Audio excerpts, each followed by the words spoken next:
I am Mark, 32 years old, born and raised in western Pennsylvania in a town so small you could sneeze in the Walmart parking lot and 5 people would bless you before you reached your car. My family has always been the type everyone knew, mostly because my older sister Rebecca made sure of it. She treated attention the way normal people treat oxygen. She breathed it in, lived on it, and absolutely could not survive without it. Rebecca is 3 years older than me, and she grew up convinced that I was some kind of supporting character designed to orbit her like a planet nobody asked for. As kids, she insisted she was naturally gifted, while I was naturally difficult. That was her polite way of saying she blamed me for everything from bad weather to her own missing homework. I still remember being 9 years old and watching her put on an Oscar-level performance about how I had anger issues because I got upset after she framed me for stealing our cousin's bracelet. She even included fake sniffles. She always knew how to pull the sympathy lever. Meanwhile, I was the quiet one. I did not slam doors, I did not whine, and I did not rely on theatrics to get my way. I started working at 16, saved every paycheck, helped my parents unclog drains, fix gutters, shovel snow, run errands, and anything else they needed. My parents used to say that I was steady. That was their gentle way of saying I handled my own problems while Rebecca handed hers to everyone else with a smile like she was giving them a cookie. As adults, the contrast only became sharper. Rebecca married a man with a comfortable salary and immediately acted as if she had achieved some elite status in life. She moved to the suburbs, bought things she did not need, threw themed birthday parties for her kids that looked like they were designed by a wedding planner, and created this delusional public image that she had everything under control. In reality, she was always drowning in overdue bills, emotional outbursts, and self-inflicted chaos. She treated responsibility the way toddlers treat vegetables. She avoided it entirely. Fast forward to last year. I was 32, finally living in my own condo, working a stable tech job, feeling like I had finally built something for myself without anyone's help. My parents were in their 60s, tired, retired, and barely holding on to the energy required to deal with Rebecca's weekly demands. So when Thanksgiving approached and Rebecca volunteered to host, we all thought it was a decent idea. She had the house, the space, the money, or so she pretended, and the desire to be at the center of every family function. I should have known something was off the moment she sent me a message that said I needed to bring $500 or more to contribute to the meal. I stared at the screen for a long moment wondering if she had accidentally messaged me something meant for a fundraiser. I responded asking what exactly $500 or more meant for mashed potatoes and stuffing. She sent back a PDF. A literal PDF. A professionally formatted menu with prices. Turkey, $175. Mashed potatoes, $45.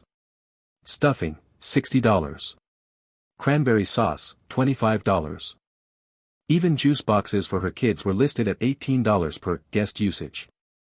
At the bottom of the document was a line that read, "Applause is welcome. Hosting is a massive emotional labor." She posted the same PDF in our family group chat like she was announcing a corporate retreat. My parents, too exhausted to fight her, responded with something like, "Hosting is expensive. This seems fair." They had been dealing with her dramatics for decades. I think at this point they were numb. I did not fight it. I did not argue.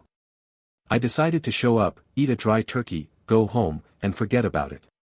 Then the day arrived. Her house looked absurd. It was decorated like a holiday catalog threw up on the walls. She had matching placemats, coordinated centerpieces, overpriced scented candles, and lighting so bright it felt like someone had mistaken Thanksgiving for a photo shoot. And right inside the entrance, positioned like a check-in booth at a convention, was a folding table with a portable card reader and a sign that said, "Guests, please check in and settle your assigned contributions before entering the dining area." I stood there staring at it the way people stare at roadside accidents. My aunt walked past me and clapped her hands as if Rebecca had invented currency. She said, "Rebecca, this is fantastic. So innovative." My mother chimed in and said, "Structure keeps things organized." I wanted to turn around and leave. Instead, I reached into my jacket pocket and handed Rebecca a sealed envelope. I told her, "Your contribution is inside. Happy Thanksgiving." She lit up like I had just handed her winning lottery numbers. She hugged me, told me I was finally growing up, and placed the envelope on her fancy display table without opening it. Dinner was exactly what I expected. The turkey was dry enough to qualify as jerky. The mashed potatoes tasted like someone boiled them in disappointment. The stuffing had the texture of damp cardboard. Rebecca kept walking around the table saying things like, "That serving is part of the portion you paid for," and, "See how much value you are getting." I sat there and silently appreciated the fact that I had already prepared my revenge without raising my voice or engaging in one of her dramatic battles. The next morning, at 7 a.m. sharp, my phone exploded with calls. I ignored them until the fifth call, assuming there had been some kind of emergency involving her kids.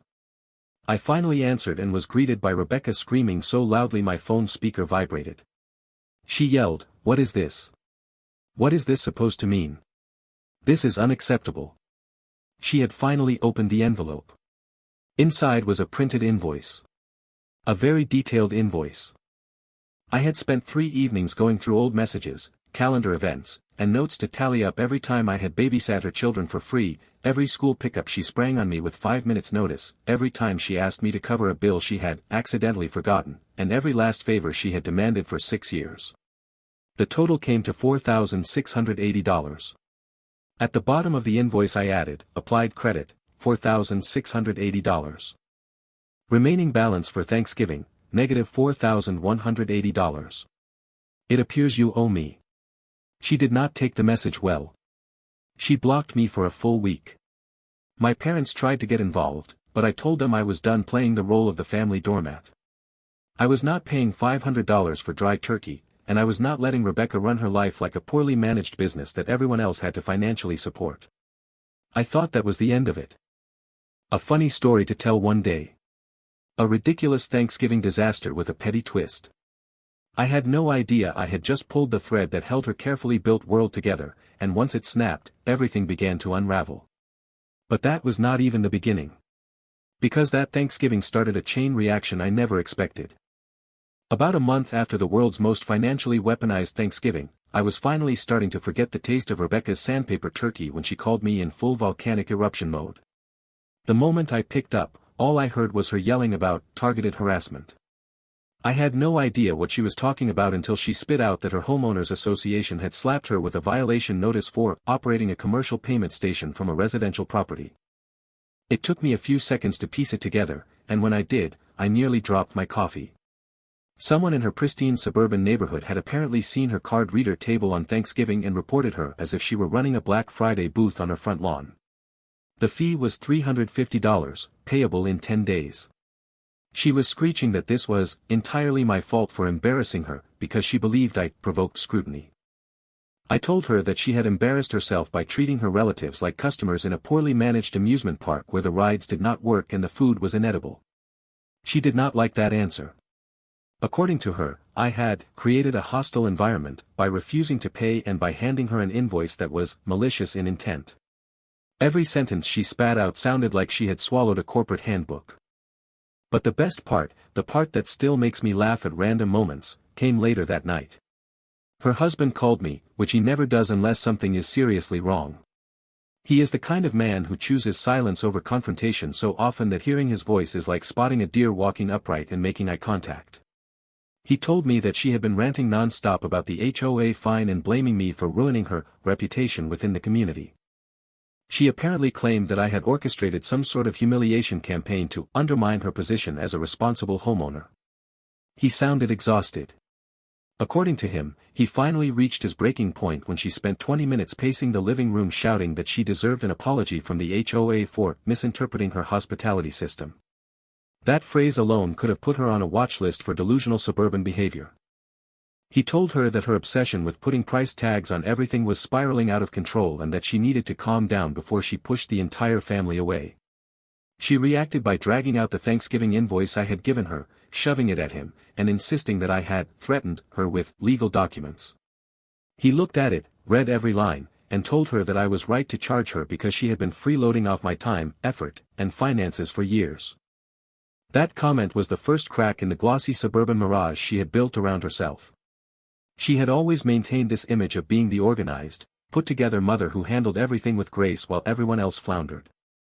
Hearing her own husband say she was taking advantage of me must have hit her like a hammer, because she spent the next 2 hours sending me a 14-paragraph text manifesto about how I had ruined her credibility as a mother, a wife, and a responsible member of her community. It included an accusation that I had weaponized emotional labor, and a paragraph about how I had betrayed the fundamental trust of siblinghood. I did not respond. I had learned long ago that engaging with Rebecca during one of her spirals was like trying to put out a grease fire with spray foam and denial. The following week, something happened that she never saw coming. Her oldest kid, who is 11 and far more perceptive than she gives him credit for, asked her why anyone had to pay me for Thanksgiving when she had been telling the kids that holidays were supposed to be about family. From what I later heard, he asked it gently, the way kids ask questions when they genuinely want to understand the world. She interpreted it as rebellion. She launched into a rambling explanation about adult responsibilities, and fair contributions, and maintaining a household structure. None of it made any sense, and he ended up crying because he thought he had done something wrong. He is a good kid, thoughtful and observant, and he saw through the nonsense in a way that adults often cannot. Rebecca had always believed that as long as she controlled the narrative, she could control everyone around her. Kids do not play by those rules. The incident with her son was the moment our mother finally stepped in. She called me afterward sounding more tired than angry and explained that she had told Rebecca she needed to apologize for creating an environment where her own child felt confused and guilty over something that was not his fault. My mother tried to reason with her, telling her she had gone too far by monetizing family gatherings and dragging the kids into her delusional accounting system. She told her that holidays were supposed to be about connection, not transactions, and that she was hurting her own children by forcing them into her distorted worldview. Rebecca did not take that well either. She went on a long tirade about how everyone was ganging up on her, and how she was the only responsible adult making sure people contribute fairly. She claimed she was being attacked for having standards, and that she was done being the family's scapegoat. My mother told her again that she needed to apologize, and Rebecca did something she had perfected over the years. She shut down emotionally, crossed her arms metaphorically, and declared that she would not apologize for something she believed she had handled correctly. And that was that. Rebecca refused. About 2 months after the homeowners association fiasco, I got a call from my brother-in-law instead of Rebecca. That alone was unusual enough to make me pause, because he avoids conflict with the same dedication monks avoid material possessions. When I answered, he sounded completely drained in a way I had not heard before, like he had aged 10 years in 8 weeks. He told me that Rebecca had maxed out 2 credit cards trying to maintain her model host persona through Christmas and New Year's. Apparently the Thanksgiving humiliation had ignited some kind of ego-fueled crusade where she was determined to prove she was the best hostess in the entire neighborhood. She bought custom ornaments for every room, personalized stockings for each relative, matching family pajamas embroidered with their names and the year, a wreath that cost more than my monthly car payment, and enough themed decorations to make her house look like a seasonal catalog spread. On top of that, she hosted 3 different holiday events, a cookie decorating night, a winter feast, and a New Year's party that she attempted to run like a ticketed event. This time, everyone saw through it. Friends, neighbors, extended relatives, they all laughed when she tried to charge people again.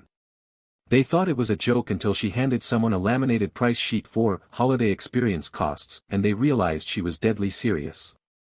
Nobody paid. Not one person. People stayed for an hour out of politeness, ate some food, made polite conversation, and went home laughing behind her back. She placed the blame on everyone else for not appreciating the effort. Her husband, who had finally reached his breaking point, told her she needed to return at least some of the decorations and supplies.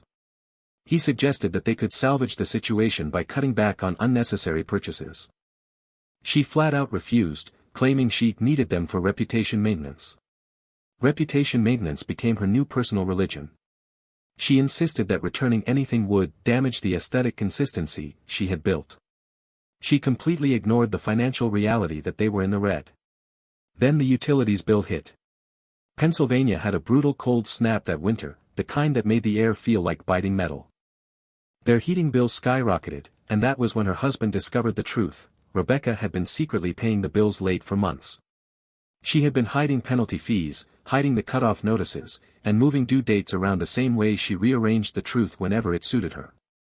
The utility company finally sent a shut-off warning. He confronted her with the paperwork in hand and asked her what was going on. She responded by blaming me, claiming that I had triggered her financial anxiety by making money-based jokes during Thanksgiving. According to her, the invoice I gave her had destabilized her sense of financial security, and that was why she had overspent, paid bills late, and maxed out credit cards. Her husband did not buy any of it. He told her that she had to stop using me as her excuse every time something in her life went off the rails. That was when she had a meltdown so dramatic that it could have qualified as a performance piece.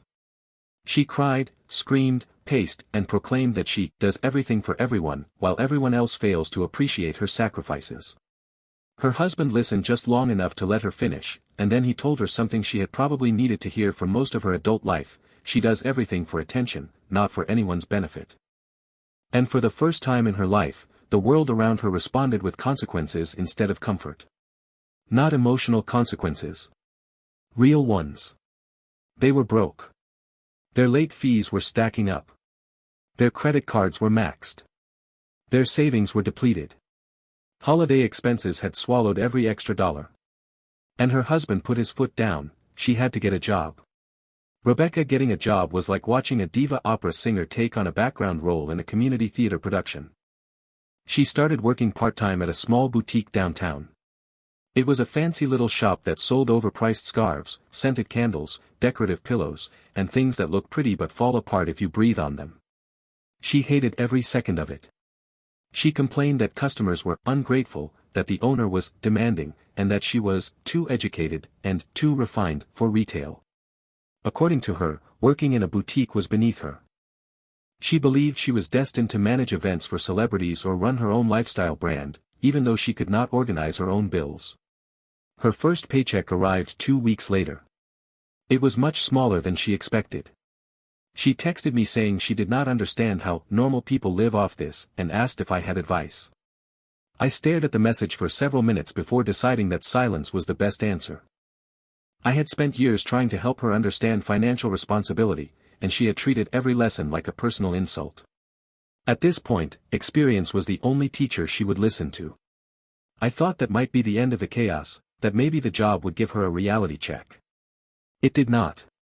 It only made her more resentful. She complained to everyone about her job, her bills, her responsibilities, her husband, her neighbors, her kids, and even her manager.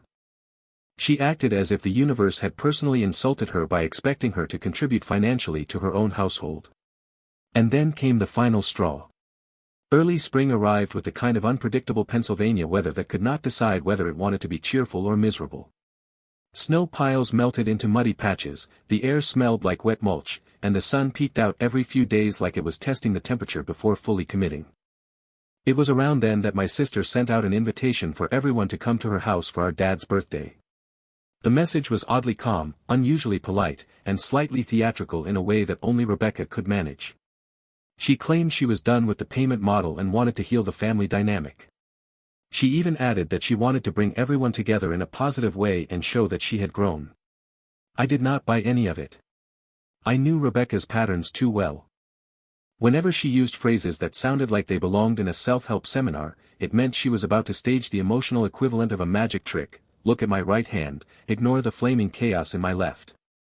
But this was for my dad, and he deserved a normal celebration without becoming collateral damage in one of her carefully rehearsed meltdowns.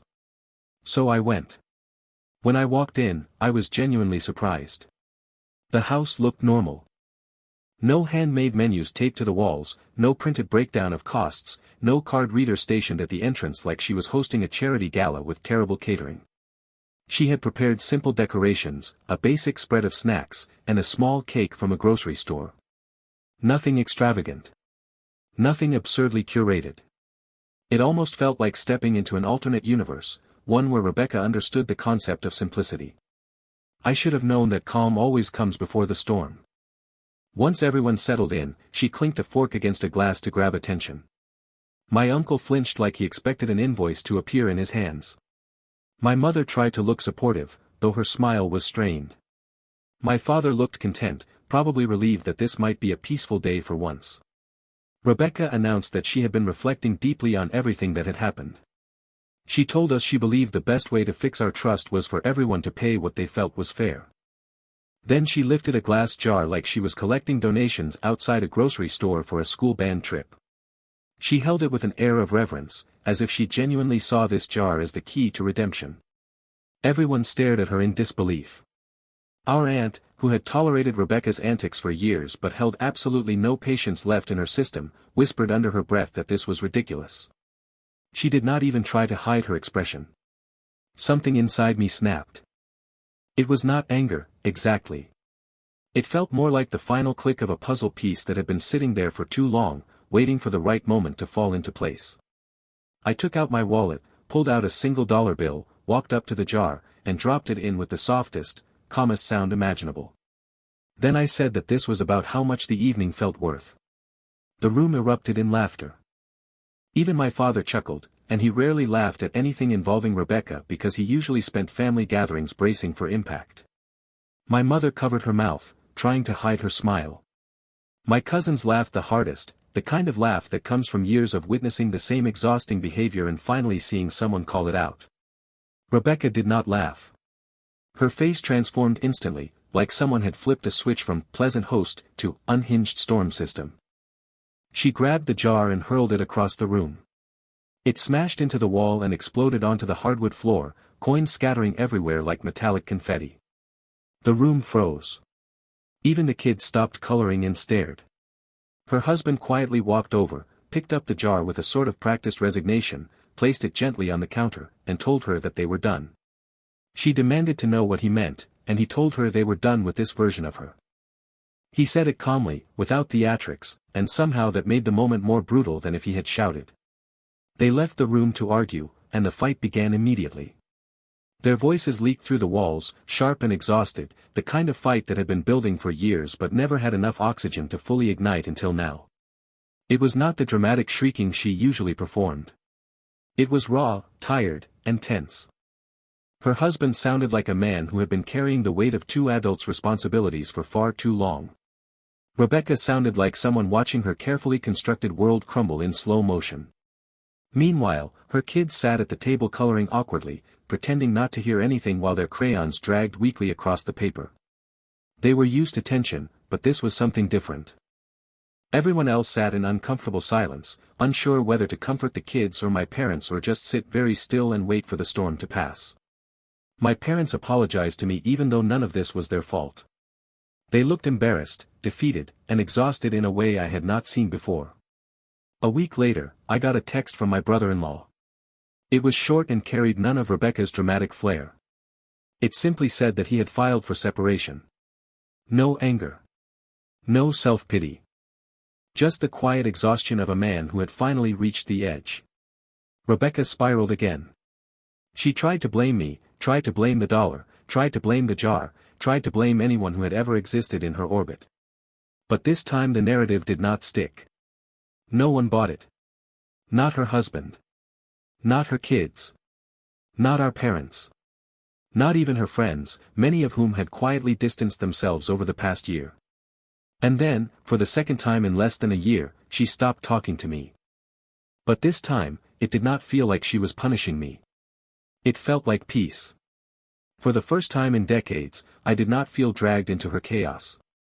I did not feel responsible for her feelings or her actions. I did not feel guilty. I felt free.